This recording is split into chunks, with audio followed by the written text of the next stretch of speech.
皆さん、こんばんは。今日はお休みポッドキャストということで、いつもよりだいぶトーンを落として話していこうと思います。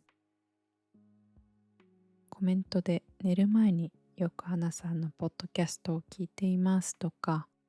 声が落ち着くので夜に寝る前に聞いていますっていうコメントをいただいたことがありました。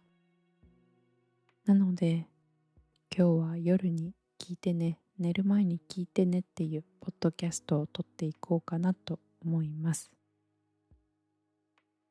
皆さんが寝る前にもうちょっとだけ日本語のポッドキャストを聞こうって思った時に聞いてもらえたらなと思います。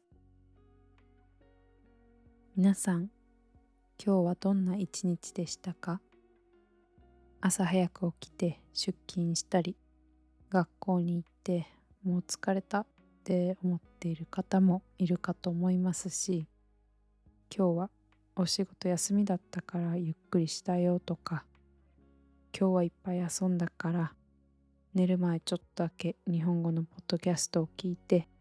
日本語の聞く練習をしようって思ってる方もいるかと思います。皆さん、今日一日お疲れ様でした。もうだんだん寒くなってきて、朝出勤するとき、夜退勤して家帰ってくるとき、うわもう寒って思いながら家と会社、家とオフィスなど往復していた方もいるかと思います。日本は今日は特別な日というわけでもないけど、ちょっとだけ特別な日です。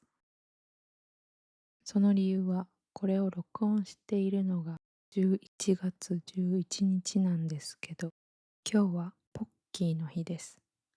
ポッキーを知らない人からすると、何の日ってなると思いますが、ポッキーは日本のお菓子です。細長いクッキーをチョコレートでコーティングしたり、いちご、ストロベリー味でコーティングしたり、または抹茶のポッキーもあると思いますが、そういう風に細長いお菓子があります。で、11月11日で1111で細長い数字が4つも並んでますよね。それにちなんでお菓子の会社がポッキーの日、今日は僕たちの日みたいな感じにしてマーケティングをしたところから始まっていると思います。それが結構日本中に浸透していったなと思います。で、ポッキーの日に何か特別なことをするわけではないんですけど、ポッキーの日だからこそポッキーを食べたり、それと似たようなお菓子、トッポっていうのもあるんですけど、そのお菓子を食べたりする日です。で、私はトッポの方が好きです。ポッキーはクッキーをチョコレートでコーティングしたものなんですけど、トッポっていうのは丸い筒状の細長いクッキーの中にチョコが入っています。なのでポッキーはチョコレートでクッキーをコーティングしたもの。トッポはチョコをクッキーでコーティングしたもの。そんな感じの違いがあります。で、私はトッポの方が好きで、いつも買うならトッポを買うんですが、今日買ったかどうか、今日食べたかどうかで言うと、買ってもないし、食べてもないです。大人でね、こういうのを気にしている人ってほとんどいないかと思うんですけど、今日ポッキーの日だからポッキー買いに行こう、ポッキー食べようっていう人が多いかなと思います。で、私も確かに学生の時は食べてたなって思います。わざわざポッキーとかトッポを食べるわけではないですけど、11月11日っていう日が来たら毎年、ポッキーの日だって思ったりします。それぐらいオフィシャルな日というか、日本の休日なわけはないですけど、そこまで特別な日ではないですけど、何かイベントがある日、ちょっとお菓子でも食べようかみたいな日かなと思います。で、私の一日をちょっとだけ話そうかなって思うんですけど、私は今日は朝6時半に起きて散歩に行ってきました。じゃあ朝がすっごく寒くて、うわもう冬や、もう冬っていう冬の風を感じてきました。やっぱり今年も飽きなかったやんってすっごく思いました。先月10月までエアコンをつけないと寝れない日があったのに、そんな夜があったのに、もう今は毛布がないと寒くて寝れない夜が来て、季節の移り変わりって本当に早いんだなと改めて感じています。最近の朝は晴れていたら散歩に行って、帰ってきたらストレッチをして、コーヒーを入れて、朝に韓国語の単語を少しだけ勉強して、というようなモーニングルーティンをもう一度立て直そうと継続中です。9月10月はあまりゆっくりとした朝を過ごすことができなかったので、最近頑張ってもう一度モーニングルーティンを立て直し中です。そうやってゆっくりとしただけどやりたいことができている朝を過ごすことが目標です。私はどちらかというと冬の方がゆったりとでも理想とする朝を過ごせている気がします。夏も好きだけど秋とか冬の寒いけど今日も一日頑張ろうみたいな朝がめっちゃ好きです。冬って寒すぎて布団から出たくないし、布団から出れないし、こんな状態でどうやって朝起きて会社行けって言うんよ、学校行けって言うんよ、もう寒いやん、天気どうにかしてって思う人もたくさんいるかと思います。私もそのうちの一人です。どうやってこの布団を一枚めくってベッドから出れるんよって、その方法あったら教えてよって言いたくなりますけど、まあそうやって体をブルブル震わせながら起きる朝でも、でも私はそんな朝も好きだなって思います。そうやって頑張って起きて、で、ホットコーヒーを作って、モコモコのブランケットを膝にかけて、よし、今日も一日頑張ろうみたいなそんな朝が好きです。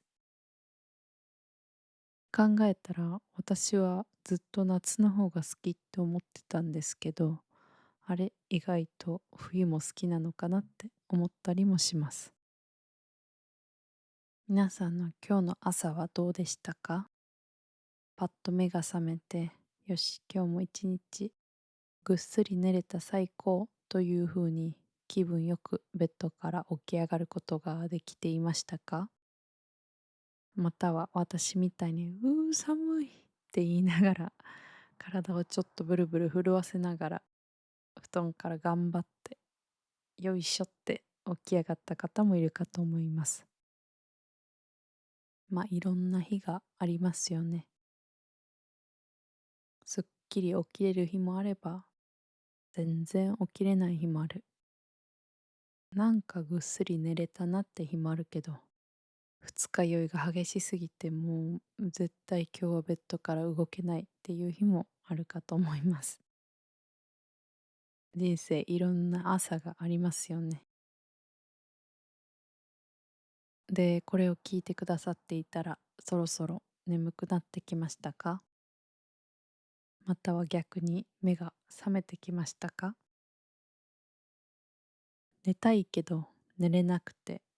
よし、なんかポッドキャストでも聞こうって思って聞いてくださる方もいるかと思います。そんな感じで寝れない夜ってありますよね。で、寝れない夜もあるけど、寝たくない夜もありますよね。ああ、今日が終わってほしくないなとか、そんな日。海外旅行の最後の夜とか、ホテルに帰ってベッドで寝ようとするけど、ああ、今日で最後か。明日は空港に行って、もう家に帰るんか。早かったな、この旅行。ああ、家に帰りたくないな。もっと旅行をしたいなっていう、あの日、ありますよね。皆さんが日本旅行に来たことがあったら、いやー、それにしてもあのお寿司美味しかったなとか、うわ、もっと買い物すればよかったかな。いや、もうすでにたくさん買ったから買いすぎた。あ、ちょっと待って、家族と友達にお土産全部買ったっけ。うん、買ってるはず。大丈夫や。よし寝よ。みたいなね。そんな日もあったかなと思います。旅行の最後の夜っていっつも私は寝たくない夜だなって思います。次の日帰る日の、飛行機とか電車とか時間が早い場合は前日の夜早く寝ないといけないんだけど、ああ、もうこの旅行終わるんか。これで目つぶって起きたら家に帰らないといけないのか。終わってほしくないなっていう気持ちがあって、寝たくない日って何回も経験しました。あとは久しぶりに会った友達とちょっとお泊まりする日、久しぶりに会ったから、いろんな話、したい話が止まらなくて、ずっと話していたら日が昇ってきたとか、そんな日もあったなと思います。まあ寝たくない日もあるけど、寝れない日の方が多いかなって思います。普段、ああ、もう明日も仕事やのに、明日も学校あるから早く起きなあかんのに、ああ、もうなんで寝られへん、もう1時やん、もう夜中の2時、ちょっと待って、もう夜中の3時やんってね、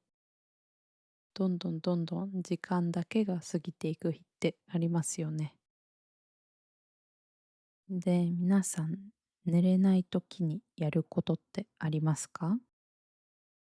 寝れない時にやることってなんやねんって。寝られへんのに、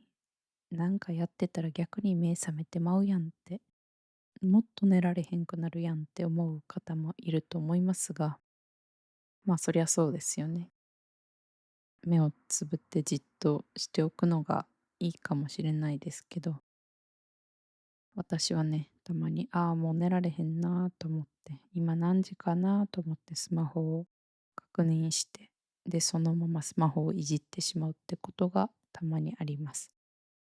一番良くないっていうのは分かってるけど、一番やってしまいがちかなと思います。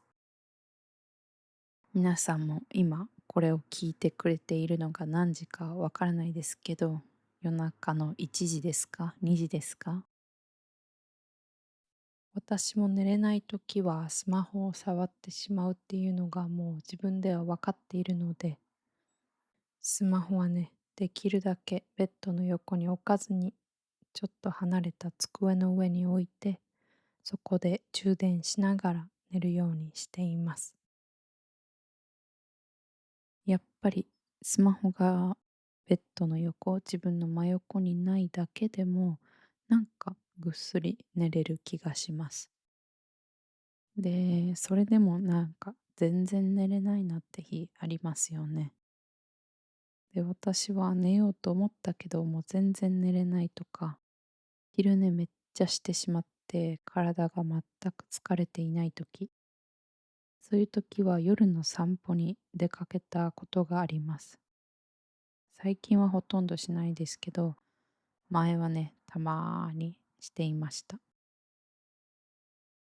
特に秋とか冬だと少し冷たい風が当たって、それが気持ちよくて。で、歩くことで体もちょっとだけ疲れるので、それで家に帰ったらすっと寝れたっていう日もあったなって思い出しました。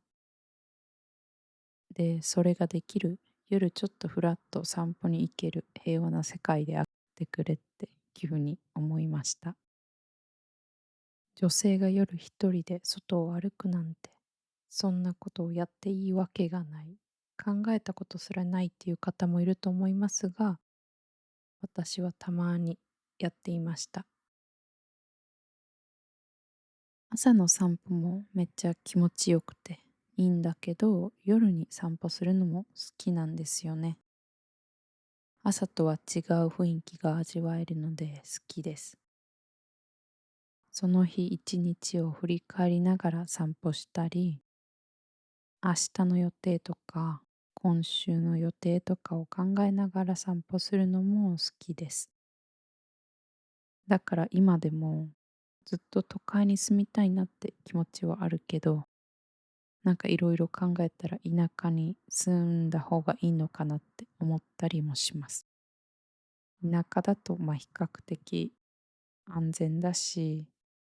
夜ふらっと散歩するのもなんか気持ちいいんじゃないかなって思ったりします。てな感じで寝れない夜もあったりしましたが、寝れないからってわざわざ散歩に行ったり、あえて体を動かす人はなかなかいないかなと思います。なので、その場でベッドの上でやってみてほしいことがあります。私も最近ここ1、2週間ぐらいなんか寝れないなっていう日があって、これを試したら本当にすぐ一瞬で寝れました。それは深呼吸です。それだけって思う人もいると思いますが、それだけです。深呼吸。で、これは3秒吸って6秒吐くとか、4秒吸って8秒吐くのように、吸う息を短くして吐く息を長くしてみてほしいです。これをぜひやってみてほしいです。この深呼吸をするだけで気づいたら寝ていました。私もここ最近ずっと寝る前はこうやって多分5分ぐらいこういう呼吸を続けていたら気づいたら寝ていて朝が来ています。こういう呼吸をした日は本当に朝の寝起きがめっちゃいいです。ぐっすり寝れたなっていう気がして、夜もすぐ眠れるし、めちゃめちゃおすすめです。実際人間って息を吐くとリラックスできて、息を吸うと体が勝手に緊張するみたいです。だから息を吸う時間よりも息を吐く時間を長くして深呼吸を続けてみてほしいです。夜の瞑想とかそういうのもいいと思うんですけど、瞑想って言われてもなって難しい場合もあると思います。私もなんか座って YouTube の動画とかつけて夜の瞑想とか調べてやってみたことあるんですけど、なんかよくわかんないし難しいって思うことも多かったです。で、そんな時にこういうリラックス方法があるよっていうのを聞いてやってみようと思って寝る前に深呼吸4秒吸って8秒吐くとかのリズムで私はやるんですけど、本当にぐっすり寝れます。なので皆さんもこのポッドキャストを今聞いていて、ああ、そろそろ眠くなってきたなと思ったら、この深呼吸をやってみてほしいです。じゃあこのポッドキャストが終わる前にもうめっちゃ眠くなっていると思います。でもそんな深呼吸だけじゃ寝れない時ってありますよね。いろんなモヤモヤとか悩みが頭の中をこうぐるぐるって駆け巡って寝れない日もあるし、今日は疲れたから寝れるやろうと思ってベッドに入ると、なんかよくわかんない、どこから来たのかもわかんない謎の考えとか、なんで今それ思い出すんみたいなね、記憶が頭の中をよぎって、全然寝れないなっていう時もあるかと思います。私もそういう日がよくあります。私がよくあるのは、なんで今それ思い出してるんみたいな、本当に謎の記憶とか、あとは昼間に見た、その日に見た謎のインスタとか YouTube の動画が寝る前に頭によぎって、ああ、あんな動画見てなかったら今こんなこと考えずに済んですぐ寝れてたんかなっていうことを考えて、じゃあまた寝れなくなってっていう負のループが続く日もあります。で、深呼吸しても寝れないし、リラックスできるような音楽を聴いていても寝れないっていう日もあるかと思います。そんな時にやってみてほしいことは、一旦起きて書くことです。日記を書いたり、ジャーナルを書いたりすることです。書くことで頭が整理されて寝れるようになります。これも私は何回もやったことがあるんですけど、本当に考えとかさっきまであったモヤモヤが頭から一気に消え去るぐらい、大げさに聞こえるかもしれないんですけど、意外とね、やってみるとすぐ寝れます。本当に何でもいいんですけど、今日あったことを日記に書いてみたり、明日の予定を書いてみたり、今悩んでること、さっき寝れないなって思った時に考えていたことをそのまま書き出したり、逆に明日楽しみで、旅行が楽しみで、友達に会うのが楽しみで、コンサートに行くのが楽しみで寝れないっていう日もあるかと思います。そんな時も楽しみすぎて寝れないっていうのをもうね、紙に書き出します。そうしたらなんか自然と寝れるようになります。紙にペンで直接書くのが一番いいと思うんですけど、今この場に紙もペンもないよっていう場合はスマホに書き出してもいいのかなと思います。ずっと頭で考えているよりかはいいのかなと思います。それでも寝れないなとか、今日いっぱい運動したから体が固まっているとか、いっぱい歩いたから体疲れたなっていう時は軽くストレッチをするのもいいと思います。激しい運動をすると体が温まって寝れないっていうことがあるので、軽くストレッチっていうのが体がほぐされてリラックスできて気持ちよく寝れるかなと思います。その他にも私がたまにやる方法があって、それは目を温めることです。小さいタオルを水に濡らして電子レンジでチンして温めて、肌に当てても熱すぎない温度にして、それを目の上に置きます。で、それで数分待って、で、もう一回温めて、もう一回目の上に置きます。こんな感じで目を温めるとすっきりして寝れます。で、日本にはホットアイマスクっていう目が温かくなる商品が売っています。私はそれをたまに使います。でもそれがない場合はタオルをね、電子レンジで温めて使うといいかなと思います。これは寝る前にやるのもいいし、私はね、パソコンを一日中見ながら生活というかお仕事したりしているので、目がものすごく疲れます。そんな時はタオルを目の上に当てて、温かいタオルを目の上に当てて、目の疲れを取ると本当に一瞬ですっきりします。なので仕事中疲れたり、お仕事終わって学校から帰ってきて疲れた時にやるのもいいし、寝る前にやって目を温める、ほぐすっていうのもいいです。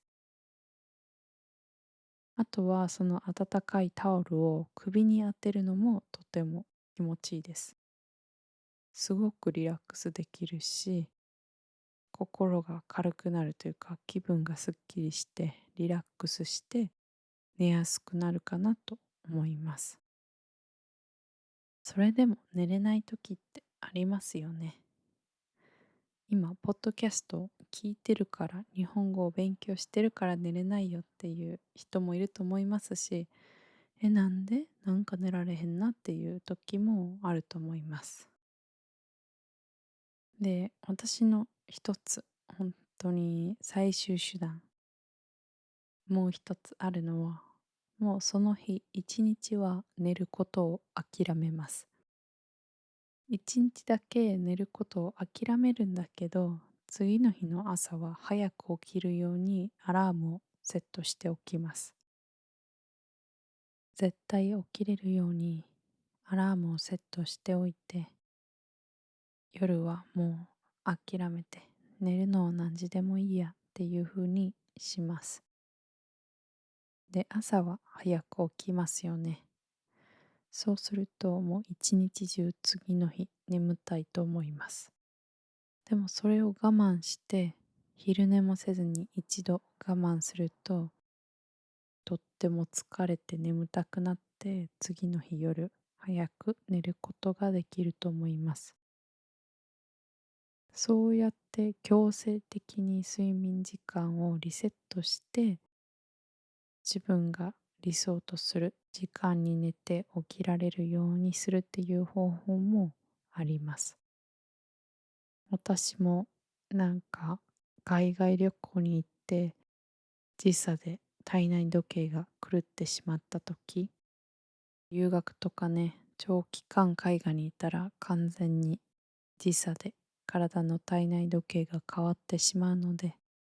海外に行って日本に帰ってきた時、どうしても時間が合わない時は、こういう強制的な方法で体内時計をリセットするっていうのもやったことがあります。でもこうしなくていいように皆さんもね、ちょっとストレッチしてみたり、瞑想してみたり、深呼吸してみたり、寝る前に日記書いたり、ジャーナルしたりと、いろいろやってみてください。まあね、もうこれを聞いていて眠たくなってきた、そろそろ寝れそうって思っている方がいたら完璧です。今日ね、このポッドキャストを聞いてくれて、この単語わかんないなとか、調べたいなって思って調べるのももちろんめちゃめちゃいいと思います。でも今はもう寝ることに集中しようっていうので、スマホはベッドの横に置いて小さい音量でこのポッドキャストを聞きながら、眠くなる自分って思いながら聞くのもいいのかなと思います。私は寝れない時にこうやって過ごしているよとか、こうしたらすぐ寝れるよみたいなコツ、秘訣があればね、明日朝起きた時にコメントに書いてくれると嬉しいです。今回のエピソードはここまでにしたいと思います。皆さん明日早く起きないといけない人、会社出勤しないといけない学校があるっていう人もいると思いますし、明日はゆっくり仕事も何も予定もないから寝れるだけ寝るぞって思っている人もいると思います。今日あんまりやりたいことできなかったなとか、一日中 TikTok スクロールしただけで今日が終わったっていう人もいるかと思いますが、まあ生きていればそんな日もあります。そんな日があっても全然大丈夫です。私も今までそんな日が何日あったことかって感じなんですけど、明日はね、皆さんがやりたかったことを一個だけでいいんで、一個決めて、それができるようにちょっと早起きしたり、またはお家に帰ってきた後にそれだけは絶対にやろうって決めて、